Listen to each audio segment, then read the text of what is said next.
Hello students of class 9th। Last videos में हमने chapter 1 से रिलेटेड कुछ बेसिक कॉन्सेप्ट सीखे थे और आज हम इसके एग्जांपल्स करेंगे। चैप्टर 1 नंबर सिस्टम हमारा चल रहा है एनसीईआरटी का।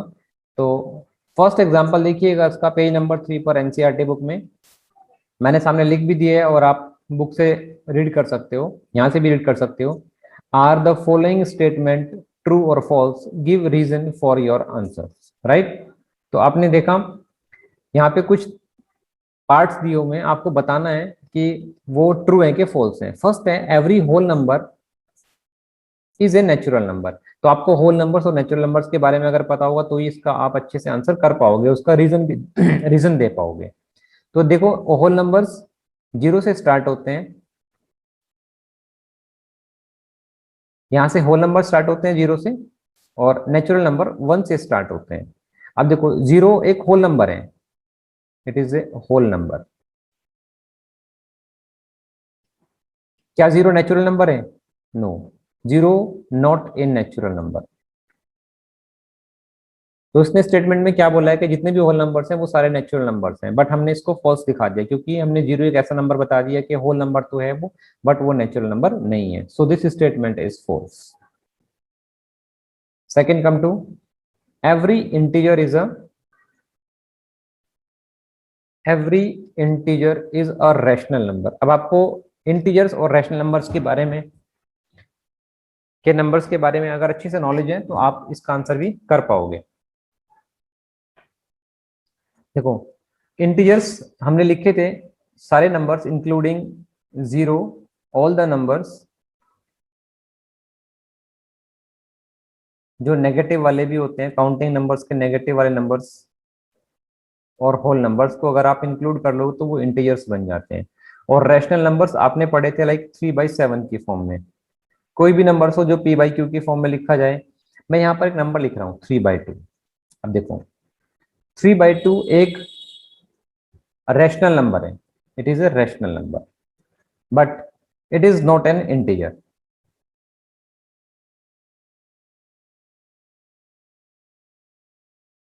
ठीक है, तो आपने ऐसे देखा 3/2 एक इंटीजर तो है, इंटीजर नहीं है, but it is a rational number. तो इसने बोला कि every integer is a rational number. ये देख रहे हो कि -4 ये इंटीजर है, राइट, -3 इंटीजर है। क्या ये सारे नंबर्स इंटीजर्स रैशनल नंबर बन रहे हैं? अगर इनके नीचे मैं 1 लगा दूं इनके डिनोमिनेटर में, ये देखो, -4 के नीचे 1, -3 डिवाइड बाई 1, टू, -2/1, -1/1, 0/1, 1/1, 2/1, 3/1, ये सारे इंटीजर्स हैं। अगर डिनोमिनेटर में इनके 1 लगा दूं मैं तो ये p/q की फॉर्म में लिखे जा सकते हैं, और p/q की फॉर्म में अगर लिख दिया जाए तो वो सारे रैशनल नंबर्स बन जाते हैं। दैट मीन्स कि आपके पास जितने भी इंटीजर्स हैं उन सबको आप डिनोमिनेटर में 1 बना के रैशनल नंबर लिख सकते हो।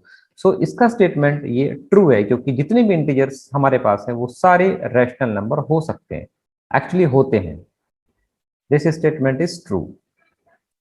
Next, come to every rational number is an integer.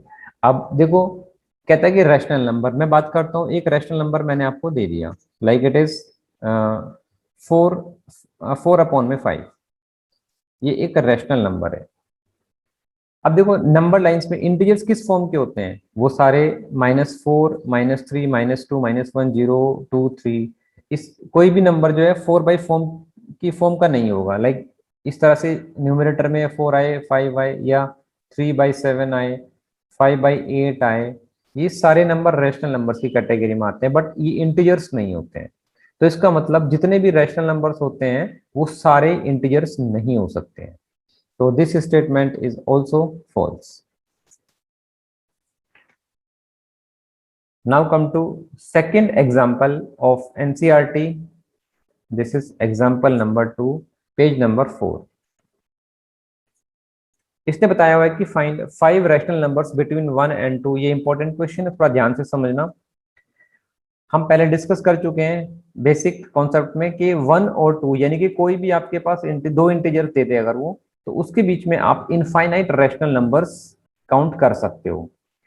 अब हमें देखना है इसने 1 और 2, सिर्फ 1 और 2 के बीच में 5 रैशनल नंबर्स इंसर्ट करने के लिए इसने बोला हुआ है।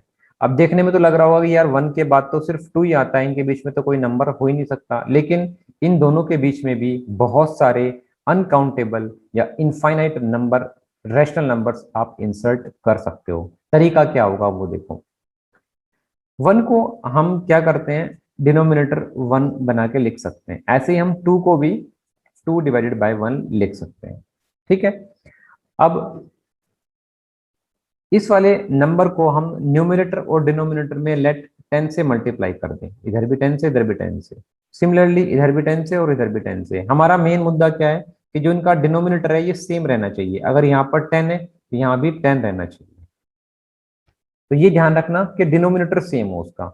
जरूरी नहीं कि हर बार आप 10 से मल्टीप्लाई करो, नंबर तो कोई भी होगा मल्टीप्लाई करने के लिए, बस दिमाग में एक बात याद रहनी चाहिए कि इनके डिनोमिनेटर सेम होने चाहिए। ओके, इस नंबर को मैं कैसे लिख सकता हूँ, अब ऐसे भी लिख सकता हूँ 10 डिवाइडेड बाय 10, और इस नंबर को कैसे लिख सकते हैं 20 डिवाइडेड बाय 10। नाउ देखो 10/10 का जो नेक्स्ट नंबर होगा वो हो जाएगा 11/10, फिर नेक्स्ट 12/10, फिर 13/10, देन 14/10, 1 2 3 4, नेक्स्ट 15/10, राइट। तो ऐसे ही आप इसके नेक्स्ट भी लिख सकते हो, 16/10 भी लिख सकते हो, 17/10 भी लिख सकते हो।